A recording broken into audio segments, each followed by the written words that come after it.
It's a season preview with UNA head baseball coach Mike Keene. The UNA baseball team getting set to open up this season in February. Ranked third in the preseason Gulf South Conference Bowl. Coach Keene, a year ago, 34-19. You return 18 lettermen from a team that had just an outstanding season. One of the last teams left out of the NCAA tournament. For this year's team, with this year's expectations, how much of a driving factor is that for these guys? Well, hopefully it's like every season, but a little bit more drive and a little bit more commitment to accomplish our goals a little bit higher than what we were unable to do last year. So hopefully it is, but you know, every year is a new year. Our conference is going to be a bunch of new teams. It's so talented up and down. It's really going to come down to kind of what we approached last year. We just need to worry about ourselves, take care of business, make sure we're executing when we need to, and focus on our guys just getting better from every game, because obviously our schedule is going to be extremely difficult. So we're going to have to play well, and there's just nobody on our schedule you can say, hey, we just to show up and win. That's just not going to happen. So we'll see. You know, it's getting close, and I know we're kind of getting anxious to get out there and play somebody else.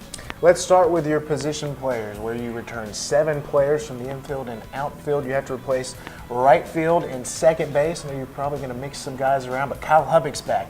Peyton Sockwell's back, Davis Elliott, Ben Cooley, TJ Lockett, Logan Carter, a lot of guys returning. Who are maybe some new names that we should look out for? Well, the nice thing is there's probably not going to be a lot of new names in there because of just everybody's pretty much coming back. A lot of that comes down to hopefully they'll stay healthy. You know, anytime you never know about injuries and things are going to happen. But, you know, just kind of some new freshmen really is kind of the guys that are really coming in position player-wise that I just think could stick out a little bit right now.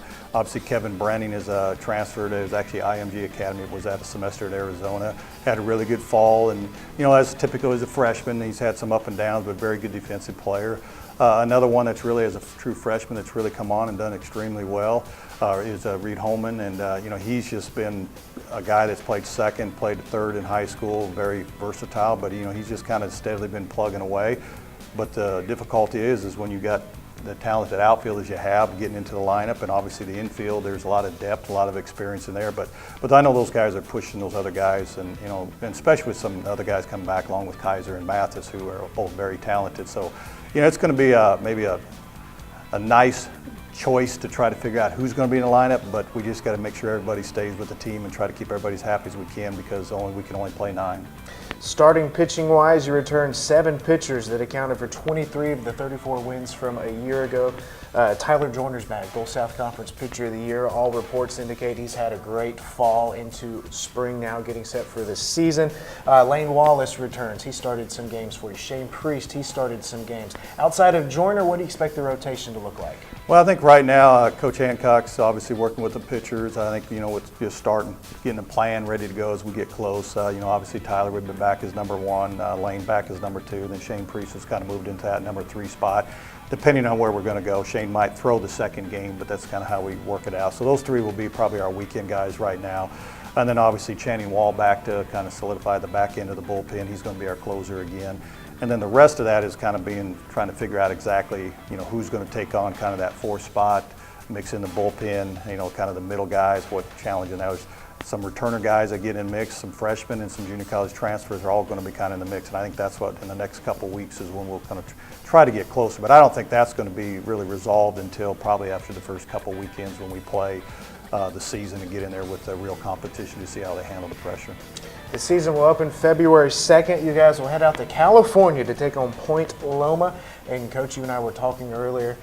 Just when you look at the schedule, there's no shortage of tough competition opening up on the road in California against a team that has a very similar story to you guys. Last team out from their region as well. They're looking to get back into the conference. Just how tough will the non-conference portion of the schedule be? Well, it's going to be very difficult, and you know, I'm the guy that did the schedule, so I know when we had some certain things happen to get to Point Loma and Nazarene. To be honest, I didn't really know exactly who they were, and then Coach Hancock told me, he goes, "Did you look at their record?" I said, "I haven't." He said, "Well, you know, they're pretty good." And I said, "Well, I didn't." So it's going to be a challenge, and I think that's the thing. Then you back it up the next weekend with Nova Southeastern, so you go from a number 24 ranked team to the number 12th ranked team your first weekends, and then so we're going to be tested early, and so then you take into consideration all our midweek games when there's, you know, considering a Union and AUM and even West Alabama along with Trevecca, Alabama A&M. So you know, it's just You know, the one new one we have that nobody's familiar with, Blue Mountain, is an NEI team that's out of over in Mississippi that we did get on the schedule. But I just look at our schedule. So I think this group will be able to handle that. It's just about being focused and, you know, go out there and playing. Conference-wise, third in the preseason poll, Delta State 1, West Alabama 3, West Florida's in there 4. But once again, when you just look at the conference top to bottom, it feels like once again it will be a very competitive league. Yeah, it's you know, we were down there further last year, and then we were able to overcome and have some new guys take up. So you really don't know what's going to. I think Delta's obviously the number one choice just because they're returning so many guys, the success they had. Then after that, I think it's really, you know, going to be a coin toss, and it can go all the way down to the bottom. I mean, it's really, you know, I just take our baseball conference, and when you're making that poll, it's just hard to, which one are you leaving up, what you're going to move. And it's really just kind of a guess. Because once we get playing, I mean, you're going to be some surprise teams, and really what it comes down to, like we always tell you, you got to win series, you got to get some breaks, you got to stay healthy, and win the close games when you have the opportunity to do so. And that's really what it's going to come down to. The teams that do that, it's going to be the ones that are going to get in the top, you know, 8 teams. UNA baseball getting set to open up the season February 2nd. Mark your calendars. February 9th will be the home opener. UNA hosting Nova Southeastern at 5 p.m. You can still get UNA baseball season tickets. Call 256-765-LION to reserve yours today.